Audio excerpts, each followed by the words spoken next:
예전에 우리 기독교 교계에서 대대적으로 이단 제품 불매 운동을 한 적이 있습니다. 그러니까 이단의 그런 제품들을 사용하게 되면 그게 이단들의 선교 사업에 쓰이게 되기에 이단의 확산을 방지하고 또 득사하지 못하도록 하기 위해서 이단 제품들을 불매하자는 운동이었습니다. 지금도 또 많이 이야기를 하고 있습니다. 그래서 우리가 할 수 있으면 그 동참하는 게 좋겠죠.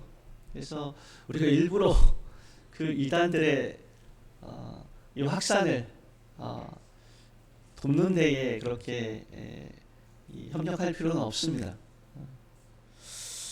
그런데 우리가 많이 접하는 그러한 그 음식이나 제품들 또는 교육기관들 그런 데에 이단과 관련된 곳이 많이 있다는 것이 문제입니다. 통일교, 여호와의 증인, 안식교 등등에 관련되어 있는 그런 제품도 많이 있습니다. 그래서 우리가 잘 알고 있는 통일교 일화는 통일교에서 하는 것이죠. 그래서 천연사이다나 무슨 이 초정 탄산수 그리고 대형 마트에 OEM 형식으로 납품하는 콜라 사이다. 그래서 대형 마트에서 이 저런 제품들은 싸게 나옵니다. 이 기존에 우리가 알고 있던 그런 콜라 사이다보다 훨씬 싸요. 그렇게 해서 이제 납품하는 그런 제품. 근데 이제 뒤에 보면 일화 그렇게 되어져 있고, 예. 그리고 이 안식교에서 하는 그런 삼육 두유도 이제 거기에 해당이 되어지겠죠. 유명한 그런 또 삼육 SDA 영어 학원 그런데 또 윤 선생 영어 교실 그런 데 같은 경우도 CEO가 여호와의 증인이라 그래서 이제 문제시 되기도 했었습니다. 이단과 관련된 식음료를 먹는다든지 이런 교육기관에 다니면 죄가 되는 것일까? 또 사와보니까는 그런 거예요. 그 제품인 거예요. 그러면 먹으면 안 되는 것일까요? 요즘 할랄 제품들이 굉장히 많습니다. 할랄 제품은 이슬람 법에 따라서 만든 제품들이 할랄 제품들입니다. 그래서 할랄 표식들이 다 있어요. 인증 표시들이 다 되어져 있습니다.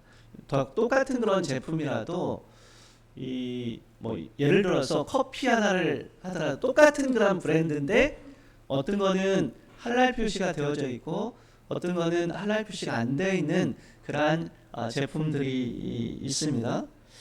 이 할랄 제품들 같은 경우 이 이슬람 법에 따라서 만드는 거예요. 그래서 도축을 할 때도 그냥 도축하지 않습니다. 신의 이 뜻에 따라 도축을 하고 그런 식으로 해요. 그러니까 종교적인 것을 포함하고 있는 거죠. 할랄 표시되어 있는 커피 어디 갔는데 타줘요. 먹어야 될까요? 말아야 될까요? 네. 참 힘든 문제입니다. 명절 때 친척집에 찾아갔는데 같이 제사 지내지는 않았어요. 근데 갔는데 이 다과로 제사 지냈던 과일을 내오면 먹어야 될까요? 나는 교회 다닙니다. 예수 믿습니다. 하고 안 먹어야 될까요? 오늘 본문이 이런 문제를 다루고 있습니다. 우상의 제물에 대하여 라고 시작하고 있는데 우상의 제물에 대한 문제는 고린도 교회가 가지고 있던 여러 문제 중에 하나였습니다. 단지 고린도 교회뿐만 아니라 초대교회의 이방 지역의 교회들에게 있어서 여러 가지 논란이 있었던 문제가 이 우상의 제물에 대한 문제였습니다.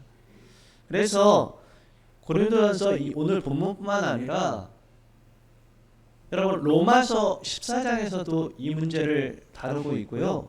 이 문제가 사실 여러 이방 지역에서 문제가 되고 있었기 때문에 예루살렘 공의회에서 다루었던 문제이기도 합니다. 예. 그래서 사실 이 문제는 예루살렘 공의회에서 어느 정도 권고사항으로 정해졌던 문제이기도 해요. 4가지 금지사항 중에 하나가 됩니다. 우상의 제물, 피, 목매어 죽인 것, 음행 4가지는 금해라 라고 권고했는데 권고사항이었지 의무사항은 아니었습니다. 그래서 여전히 이 우상의 제물에 대해서 어떤 태도를 취해야 될지에 대해서 고린도 교회 안에서 의견이 갈리게 되는 것이죠. 그래서 사도 바울에게 질문을 하게 되고 그에 대한 답변을 하고 있는 겁니다. 이 답변이 어디까지 이어지냐면 지금 고린도전서 8장을 우리가 읽었는데 11장 1절까지 이 문제가 길게 이어집니다. 그만큼 이 문제가 고린도 교회 안에서 심각한 문제였다는 말입니다.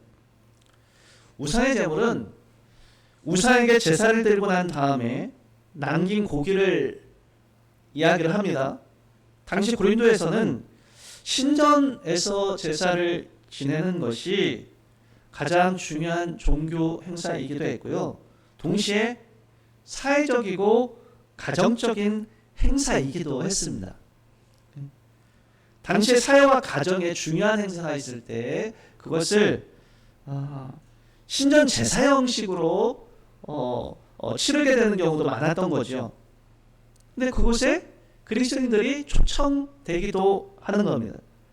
그리고 신전 제사가 마쳐진 후에는 그 남은 제사 음식을 그 자리에서 먹기도 하고 집으로 가져가서 먹기도 하고 또는 시장에 내다 파는 경우들도 많이 있었습니다. 여기에서 논란이 생기는 겁니다. 그리스도인들은 신전 제사에 초청되었을 때 그것에 참가해 우상에게 바치는 고기를 먹어도 되는가? 다른 사람 집에 방문했을 때 우상에게 바쳐졌던 그 음식을 내오면 같이 먹어도 되는가? 더 나아가서 우상에게 바쳐졌던 제물들이 시장에서 유통된다고 했는데 그러한 고기 사 먹어도 되는가? 여러분, 이 문제가 간단하지 않은 것은 이 복음을 받아들인 그리스도인들이 기존의 가족관계가 대인관계를 어떻게 처리해야 하는가 하는 문제도 이것과 직결되어져 있는 거예요. 대립되는 두 의견이 있었습니다. 하나는 먹어도 된다. 우상은 아무것도 아니기에 먹어도 된다는 거예요. 우상에게 드렸던 제물이라도 먹는 건 아무 상관이 없다. 자유함을 가지면 된다. 왜 자유하지 못하냐? 주장하는 그러한 사람들이 있는 거죠. 반면에 먹지 말아야 된다는 입장도 있었습니다. 어떻게 하나님 믿는 사람으로서 우상에게 드린 제물을 먹을 수 있느냐? 그러면 안 된다. 그게 믿음을 배반하는 거지 뭐냐? 그렇게 생각하는 사람도 있는 겁니다. 이러한 대립이 있었기에 사도 바울에게 질문하는 거죠. 어떻게 했으면 좋겠습니까? 먹어야 됩니까? 말아야 됩니까? 이러한 문제에 대한 바울의 답변이 오늘 본문의 내용인데 이 바울의 답변을 통해서 여러분 참 우리가 깨닫게만 하는 그 부분이 있는 거죠. 지식과 사랑에 대해서 우리에게 말씀해 주는 그런 부분이 있는 겁니다. 첫 번째 오늘 본문을 통해서 깨닫게 되는 것은 여러분 참된 지식은 자유함을 준다는 사실이에요. 예. 오늘 본문에는 안다라는 표현과 지식이라는 단어가 여러 차례 등장합니다. 1절에도 우상의 제물에 대하여는 우리가 다 지식이 있는 줄을 안다라고 해요. 어떤 지식을 말하는 것입니까? 무엇을 안다는 말입니까? 한마디로 우상은 아무것도 아니다 라는 것들을 안다는 거예요. 그것이 4절에서 6절까지의 말씀입니다. 제가 그 부분을 다시 한번 읽어드리겠습니다. 그러므로 우상의 제물을 먹는 일에 대하여는 우리가 우상은 세상에 아무것도 아니며 또한 하나님 한 분밖에 없는 줄을 아노라. 비록 하늘에나 땅에나 신이라 부르는 자가 있어 많은 신과 많은 주가 있으나 그러나 우리에게는 한 하나님 곧 아버지가 계시니 만물이 그에게서 났고 우리도 그를 위하여 있고 또한 한 주 예수 그리스도께서 계시니 만물이 그로 말미암고 우리도 그로 말미암아 있느니라. 아멘. 우상은 아무것도 아니라는 거예요. 사실 그렇죠. 우상은 아무것도 아닙니다. 우상이 어떻게 못해요? 오직 하나님만이 참된 신이십니다. 아무것도 아닌 우상이 우리를 어떻게 할 수 없다는 말이에요.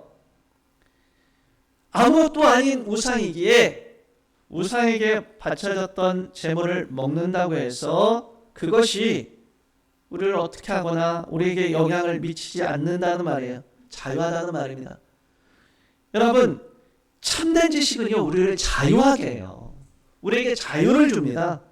하나님을 아는 지식이 더 깊어지면 깊어질수록 우리를 얽매고 있던 것들로부터 자유하게 되는 겁니다.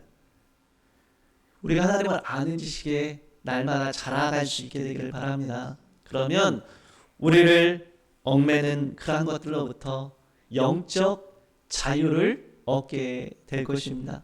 사탄은요 계속 얽매이게 해요. 우리를 얽매이게 합니다. 그러나 하나님은 우리를 자유하게 하시는 거죠.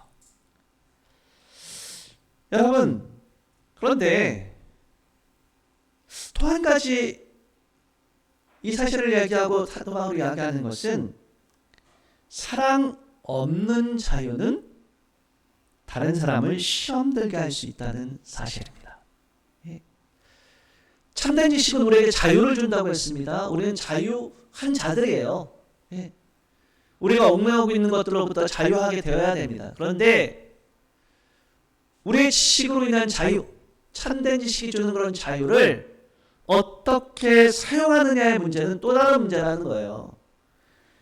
사랑 없는 자유는 다른 사람을 넘어지게 할 수도, 시험 들게 할 수도 있다는 사실을 기억해야 합니다. 사도 바울은 지식이 교만하게 할 수 있음을 1절에서 말씀합니다. 지식은 교만하게 하며 잘 알고 있다고 생각하기에 거침없이 행동하는 거죠. 그리고 다른 사람을 판단하는 겁니다. 우상의 제물이 아무것도 아닌데 아니 그거 모르니까 그렇게 이상한 눈으로 바라보지. 난 자유하다. 뭐 이렇게 우상의 제물을 먹는 거 아무것도 아니다. 나는 그냥 자유하니까 먹겠다. 다른 사람들 어떻게 보든 상관없다 생각하게 되는 것이죠. 여러분, 참된 지식은 우리를 자유하게 하지만 사랑 없는 지식은 교만하게 될 수 있고 다른 사람을 판단할 수 있음을 기억해야 된다는 말입니다. 서두에서 언급했듯이 사실 이 우상의 제물에 대한 문제가 예루살렘 공의회에서도 다뤄졌다고 했습니다. 그것이 의무사항은 아니지만 권고했잖아요. 우상의 제물 그거 안 먹는 것이 좋다. 먹지 말아라. 율법적으로 그렇게 해야 된다. 그렇지 않으면 구원받지 못한다. 그래서 그런 게 아니잖아요. 권고를 했어요. 이 고린도전서는 그 후에 고린도 교회가 형성된 것은 그 후 아닙니까? 네. 그러니까 권고사항들을 알고 있을 거예요. 그런데 나는 지식이 있다 이거예요. 나는 자유하다 이겁니다. 그래서 그런 것을 얽매일 필요가 있나? 그래서 행하는 거예요. 교만한 겁니다. 9절 말씀에 사도 바울이 이렇게 말씀합니다. 9절 말씀을 다시 한번 읽어보겠습니다. 시작합니다. 그런즉 너희의 자유가 믿음이 약한 자들에게 걸려 넘어지게 하는 것이 되지 않도록 조심하라. 여기서 믿음이 약한 자들은 어떤 자들입니까? 우상의 제물에 대해서 자유함이 없는 자들을 의미하는 겁니다. 바른 지식이 있는 자들은 우상이 아무것도 아니라는 것을 알기에 우상의 제물을 먹는 것도 자유에 해당한다는 것을 알아요. 그러나 그런 지식이 모두에게 있는 것은 아니라고 7절에 말씀하고 있습니다. 어떤 이든 꺼리낌이 있는 겁니다. 우상의 제물을 먹으면 우상 숭배에 동참하는 것으로 생각해서 양심의 꺼리낌이 있는 거죠. 여러분, 의심하면서 먹는 것은 죄라고 했습니다. 로마서 14장에서 그것을 말씀하고 있는데 로마서 14장 23절에 그렇게 말씀해요. 의심하고 먹는 것은 믿음을 따라 하지 않는 것이다. 믿음을 따라 하지 않은 모든 것이 죄다. 그러니까 사실 아무것도 아닌데 그런 생각이 드는 거예요. 이거 이대로 이거 먹으면 우상숭배하는 건데. 그러한 마음의 꺼리낌이 있어요. 그런데 그게 이제 믿음이잖아요. 근데 그 따라 하지 않는 거예요. 그게 죄라는 겁니다. 그런데 지식 있는 자들이 우상이 아무것도 아님을 알게 아무 꺼리낌 없이 우상의 제물을 먹는 것을 이 사람들이 봐요. 믿음이 약한 자들이 갑니다. 같이 갔어요. 같이 이제 어느 집에 갔는데 우상의 제물이 나온 겁니다. 지식이 있는 자들이 이거 아무것도 아니니까 그 자유함에 해당되니까 꺼리낌 없이 먹습니다. 근데 같이 간 그러한 그 성도 중에 그런 꺼리낌이 있는 사람이 있어요. 근데 보니까 저 사람 믿음 좋은 사람 같은데 같이 간 사람 믿음 좋은 사람인데 보니까는 꺼리낌 없이 먹네요. 나도 먹어야 되나? 그런 생각이 드는 거예요. 여러분, 그래서 저 사람 먹는 거 보니까 나도 먹어도 되나 보다.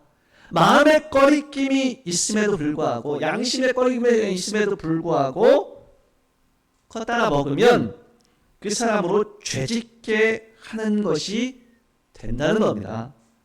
우상의 제물을 먹는 것이 우상 숭배의 일부라고 생각하는 사람이 자유한 사람을 보고 따라하면 결국 그 사람을 우상 숭배의 죄를 짓게 하는 것이 된다는 의미입니다. 그래서 12절에 이렇게 말씀하죠. 12절을 다시 한번 읽어봅니다. 시작합니다. 이같이 너희가 형제에게 죄를 지어 그 약한 양심을 상하게 하는 것이 곧 그리스도에게 죄를 짓는 것입니다. 자유함으로 행한 것들이 여러분 결국 그리스도께 죄를 짓게 하는 것이 된다는 말입니다. 다른 이유가 아니에요. 형제로 죄 짓게 한 죄예요. 두 가지 측면에서 형제로 죄 짓게 하는 겁니다.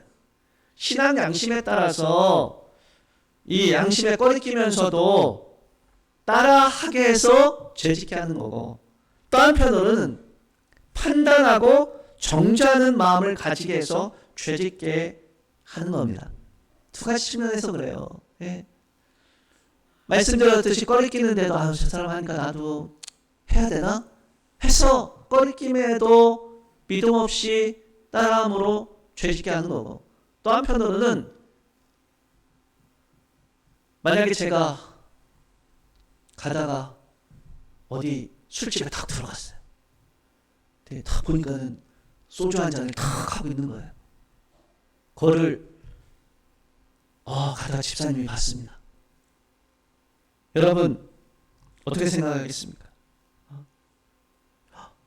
이 목사가 술집에 들어가다니, 거기서 술을 먹다니, 여러분 그런 생각하지 않겠습니까? 술, 담배 한다고 구원 못 받은 거 아닙니다. 그런데 우리나라 교회에서는 전통적으로 술, 담배를 금지해 왔습니다.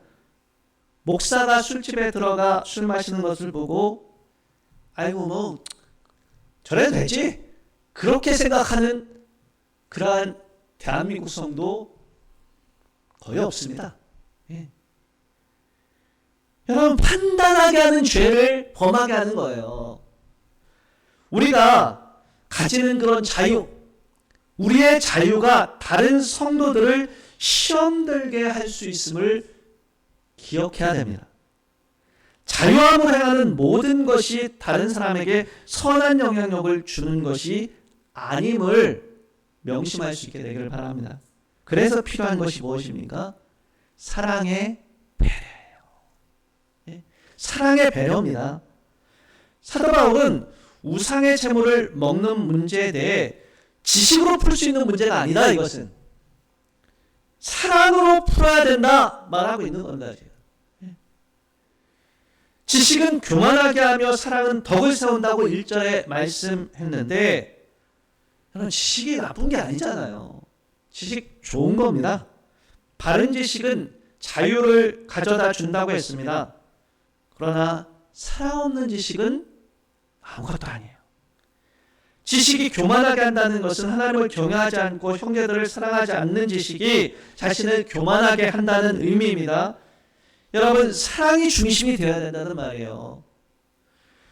자유도 사랑 안에서 제한할 수 있는, 스스로 제한할 수 있는 것이 성숙한 신앙입니다. 여러분 사도 바울은 그래서 13절을 이렇게 이야기합니다. 13절 말씀을 같이 한번 읽겠습니다. 시작합니다. 그러므로 만일 음식이 내 형제를 실족하게 한다면 나는 영원히 고기를 먹지 아니하여 내 형제를 실족하지 않게 하리라. 아멘. 바울은 자유한 사람이에요. 우상이 아무것도 아니라는 거 너무나 잘 알고 있는 그러한 사람입니다. 뭐 그 재물 먹는다고 해가지고 그것이 뭐 구원을 가로막는다거나 그렇지 않다는 것을 너무나 잘 알아요. 우상의 재물을 먹는다고 해서 아무런 꺼리낌도 없는 사람입니다. 그러나 만약 다른 믿는 사람이 자신의 모습을 보고 시험을 받게 된다면 자신은 우상의 재물뿐만 아니라 영원히 고기를 먹지 않겠다는 결단입니다. 사랑으로 자신의 자유를 제한하는 것이죠. 사랑은 덕을 세운다고 했습니다. 여러분 여기 덕을 세운다 우리말 표현에는 그렇게 되어져 있는데 원래 이제 헬라 단어에서는 한 단어로 되어져 있습니다. 집이나 건물을 세우는 그 뜻을 가지고 있는 단어를 쓰고 있습니다.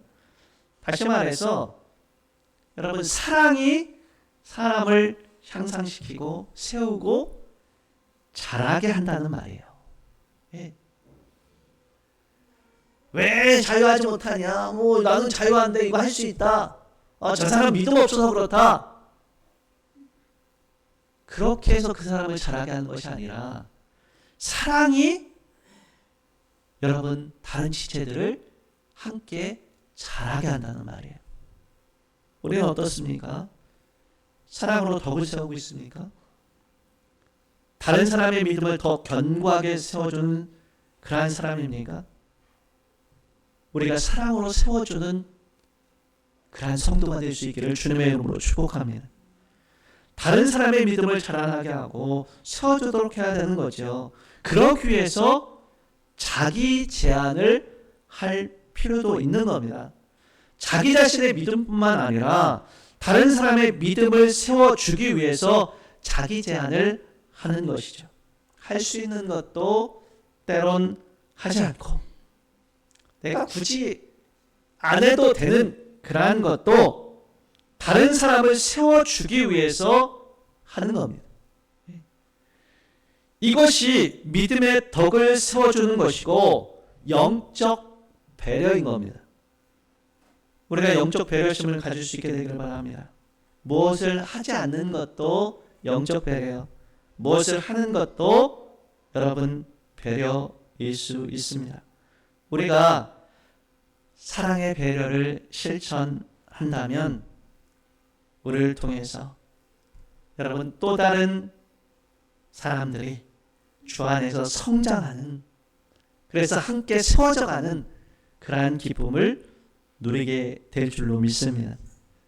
주님께서 만약에요 옳고 그름에 대한 지식으로 우리를 대하셨다면 우리는 어떻게 됐을까요?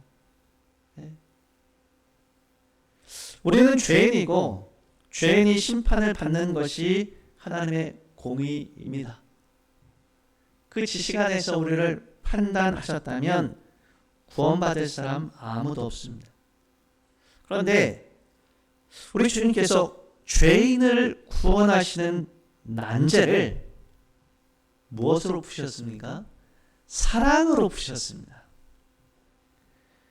여러분 오늘 본문에서요 이 고린도 교회의 질문에 대한 사도 바울의 답은 어떻게 보면은요 동문서답 같아요. 예. 지금 고린도 교회 성도들이 어떤 질문을 합니까? 우상에 바쳤던 제물을 먹어도 됩니까? 먹으면 되지 않습니까? 이들은 둘 중에 어떤 것들을 명확하게 대답해 주기를 바랬을지도 몰라요. 먹어라! 괜찮다! 아니면 먹지 말아라! 근데 사도 바울은 답을 하기를 그거 먹어도 된다 또는 먹지 말아라가 아니었어요. 그의 답은 사랑하라입니다. 사랑하라. 네? 사랑은 열쇠와 같아요. 열쇠가 있으면 아무리 굳게 닫힌 문도 열 수 있듯이 우리 삶의 대부분의 문제는 사랑 안에서 풀어갈 수 있습니다. 주님께서 우리를 사랑하셨기에 우리의 문제가 해결됐습니다. 여러분 우리가 사랑으로 행할 때 여러분 우리의 삶의 문제가 풀어지게 될 줄로 믿습니다. 지식이 없기 때문이 아니라 사랑이 없기 때문에 우리의 삶의 문제가 풀리지 않는 것은 아닌지 돌아보아야 합니다. 우리가 우리의 질문을 바꿔야 될 것 같아요. 이것이 옳은가 저것이 옳은가 우리가 판단하기 전에 우리는 어떻게 사랑으로 이것을 풀어갈 수 있을 것인가, 어떻게 다른 사람을 잘 세워줄 수 있을 것인가, 어떻게 그 믿음을 견고하게 해줄 수 있을까. 여러분 모든 일에 사랑으로 행하는 저와 여러분이 될 수 있기를 주님의 이름으로 축복합니다. 그러면 우리의 삶의 문제들을 풀 수 있는 길들이 열리게 될 것입니다. 이라는 은혜가 여러분 가운데 있기를 주님의 이름으로 축복합니다. 우리가 같이 한번 기도하겠습니다.